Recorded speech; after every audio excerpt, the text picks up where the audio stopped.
దేవుని ఘనమైన నామమునకు మహిమ కలుగునుగాక. వీక్షిస్తున్న మీ అందరికీ మన ప్రభువైన యేసుక్రీస్తు నామములో శుభాభివందనాలు తెలియజేస్తున్నాను. ఈరోజు మన దేవుని వాగ్దానం 91వ దావీదు కీర్తన 14వ వచనం.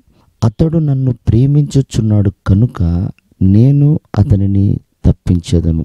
ప్రియమైనటువంటి దేవుని బిడ్డలారా, నీతిమంతులకు కలుగు ఆపదలము అనేకములు, వాటన్నిటి నుండి నేను తప్పిస్తాను అని ప్రభువు మాట్లాడారు. ఆపదలు నీతిమంతులకే. నీతిమంతులు ఎవరు అనంటే ప్రభువును ప్రేమించేవారు. ఈ రోజున ప్రభువును ప్రేమిస్తున్న వారికి ఎన్నో ఆపదలు వచ్చినా వాటన్నిటి నుండి తప్పిస్తానని ప్రభువు మాటిస్తున్నాడు. చూడండి, బైబిల్లో అబ్రహాం ఉన్నాడు. అబ్రహాముకి ఎన్నో రకాల సమస్యలు, బాధలు, దుఃఖము, ఎడబాటు, అసమాధానం ఇవన్నీ ఏర్పడ్డాయి. కానీ దేవుడు మాటిచ్చాడు, అబ్రహామా, నిన్ను తరతరములకు ఆశీర్వాదకరంగా నేను మారుస్తాను, అనేకులకు తండ్రిగా నేను దీవిస్తాను, ఇసుక రేణువుల వలె నిన్ను విస్తరింపచేస్తాను అని అతడు ఒంటరివాడైన ఉన్నప్పుడు దేవుడిచ్చినటువంటి వాగ్దానం. అది నమ్మశక్యం కానిదే, అయినా మాట ఇచ్చినవాడు దేవుడు.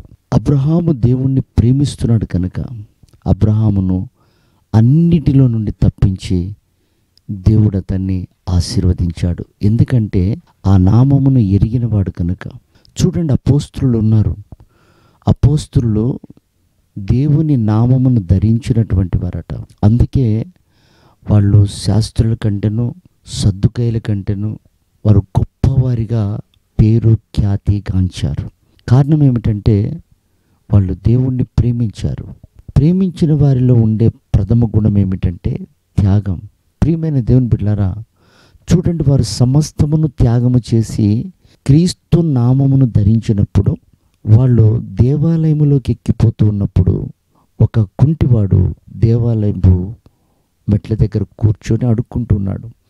ఈ శిష్యులు వారి వంక తేరి చూచి, మా దగ్గర వెండి బంగారాలు లేవు, కానీ మేమేదైతే కలిగి ఉన్నామో దానిని నీకు ఇస్తున్నామన్నారు.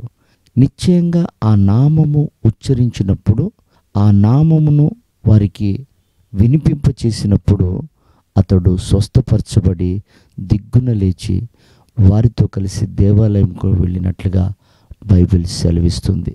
కనుక ప్రియమైనటువంటి దేవుని బిడ్డలారా, ఆయన నామములో శక్తి, ఆయన నామములో మహిమ, ఆయన నామములో స్వస్థత సమస్తము దాగి ఉన్నాయి.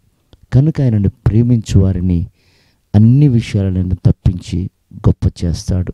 అట్టి కృప ప్రభు ఈ ఉదయకాలం మనందరికీ దయచేయును గాక. ఆమేన్.